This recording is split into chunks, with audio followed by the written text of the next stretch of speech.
Hey guys, welcome back to 42 Pros, and today we're going to be going over and kind of reviewing what I think is the absolute best all-around camera light that you can get that's under $60, okay? It's January 2019, and for what you're getting with this light, it's definitely worth every penny that you buy. Now, I did get one of these, which is the Godox 47 or 48 inch softbox diffusers, which we will definitely review that in the near future. But for now, we'll throw it over there on the couch. All right, so here we go. Yongnuo YN 300 version 3, and this is the daylight version only, okay? And the reason why I did that simply because the output is just that much better. Daylight only is perfect. It does a bunch of different things. So let's go ahead and jump into the box. Okay. All right, so we got some paperwork. Got the light. Little gel tabs. Extra case. We get a handle, a stand, poultry mount, remote, and two different colored diffusers for the light. Okay. Here's all the different items that we have that comes in the box with the light itself. Okay, so we've got barn doors for the light. Okay, so you can control them and give it a little more direction. Here's all the LEDs. Okay, now if the LEDs are a little bit too bright and you want to get a little diffusing done, then you can use the diffusing panels. They slide right on in on the side. They click into place, and then there you go. You got a little bit of diffusion. So if you're just using the light by itself, you can get a little softer look to what you're filming and the type of light that you're putting on your subject or whatever you're filming. So there you go. Both of them fit in there pretty easy, and both of them click into place, and you really gotta pull on them pretty good to get them out, okay? And for the light itself, we have a Sony Npf battery, okay? So we got a mount for it back here on the back, and simply put it in the slot, move it over, it locks in place. So that's another good thing about this light, is the fact that the battery locks into place. So either you break the latch or you press the unlocking latch and you can pull it out, okay?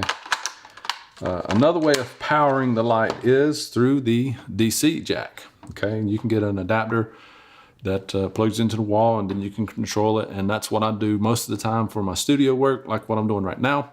It'll power it all day long, and this light really and truly doesn't get hot. It doesn't get hot to the touch, so it's really efficient with what it's doing as far as doing the power output. Now, it will get warm if you have it on 100% for, you know, an extended period of time, but I have not seen it get overheated to where it shuts off or, you know, some crazy stuff starts happening. And I've used my light pretty extensively here in the past year, so knock on wood, it'll continue to be like that. But anyways, so let's turn this thing on. Okay, so we turn it on.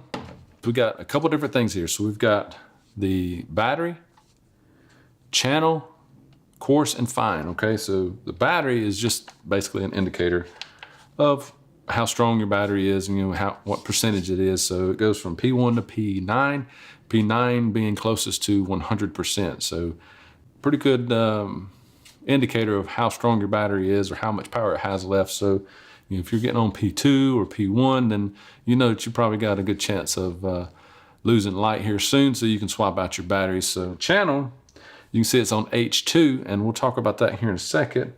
And you can go through all the different channels, and for the remote itself, it has 8 channels, okay? So you can control 8 different banks of lights of this specific light. The Yongnuo YN 300 or the 600, I think, is compatible, and maybe 1 or 2 other of their lights, but I'm not 100% sure on that, so don't hold me to it. But anyway, so that's where you would change your channel and move it around to get it to another bank that you can control with your remotes or your Bluetooth apps, okay? Coarse means if you want to crank through your intensities, you can do it really quick, all right? So hence the name coarse. And then fine, which is the fine tuning, you can go up by increments of 1 if you can go slow enough. And there you go. You can really fine tune your lighting, okay? Now, Let's go back to this channel and I'll show you something really neat. So I'm being lit by a Yongnuo YN 300 Mark III in a softbox right here. Okay, that's my key light, all right? So we're gonna go through and get on the same channel as that light. Now watch this. Let's get it on course.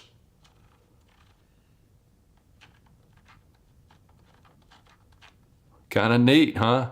So there are 3 ways that you can control these lights and control multiple lights at the same time, okay? So you got your remote again, you got your Bluetooth app, and now if you have these lights on the same channel, they communicate wirelessly, and manually you can control your intensity right here on the back of one of the lights. So if you have one that's really high and one that's really low, you can keep those on the same channel. So when you sneak by and you're a wedding videographer, you can crank it up or turn it down or whatever you need to do, depending on what you have to light up, okay? And we'll talk more about that here in a minute, okay?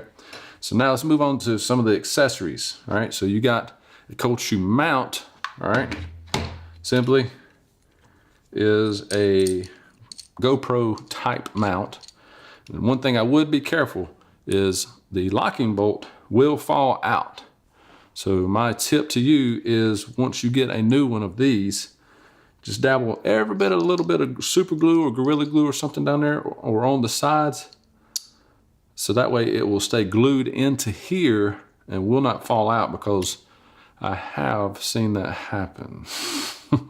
Not telling you where, but I had to figure out some new ways of connecting the light one time, and I'm just trying to help you out, all right? So again, just put a little bit of glue on there, push it down there, let it dry, and it shouldn't fall out, or at least it shouldn't fall out that easy, okay? So keep that in mind. If you're out in the field and you hadn't glued it, definitely keep your thumb over that little nut, or it will fall out and you'll lose it, okay? All right, so the handle, I haven't used this a whole lot, but this is how you would use it.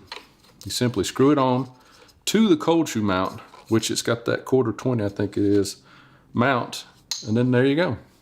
Haven't used it a whole lot, but it's there if you need it. All right, and then again, here is one thing that I have used before, which is the stand. You simply slide it onto the cold shoe mount, and there you go.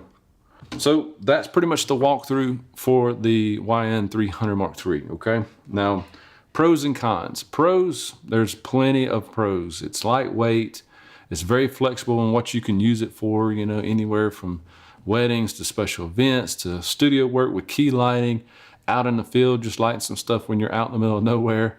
And for that matter, if you have a flat tire, you can use the stand to help you light what you're working on as far as your flat tire goes. So very, very diverse. Now, a couple of things that I have noticed that are kind of pet peeves. Number one, if you leave your battery on there, it will pull and drain on the battery until it is dead, okay? Unfortunately, I figured that out the hard way because I have a couple other lights that don't do that. You can leave them on there and they will not drain the battery and slowly discharge the battery whatsoever. So if you're done with your light and you're at your hotel or your hunt camp or wherever you're at, go ahead and disconnect it. Plus, it makes it easier to store when it's thinner like this. So keep that in mind. All right, so next thing is the barn doors, okay? It does have this reflective texture on the inside of it, which can pose a challenge because you will get a grid pattern on your walls and on your subjects that you're lighting if you are not careful, okay? So just the different rows of lights that are in here, okay, will throw the light on a wider pattern or a tighter pattern, and you'll see striping on the walls or your subjects or whatever. So just keep that in mind. Pretty much that's all the cons that I have right now, other than it's not cheaper. No, I'm just kidding. No, but for 60 bucks, definitely a great starter light and one that can carry you on with many, many different types of projects. So, but anyways, guys, that is all we have for this week, guys. So as usual, get the gear that's right for you because only you can do your projects. And since we usually only have one chance to get it right, Let's do it right and do it once. Till next time, guys. See you in the next video.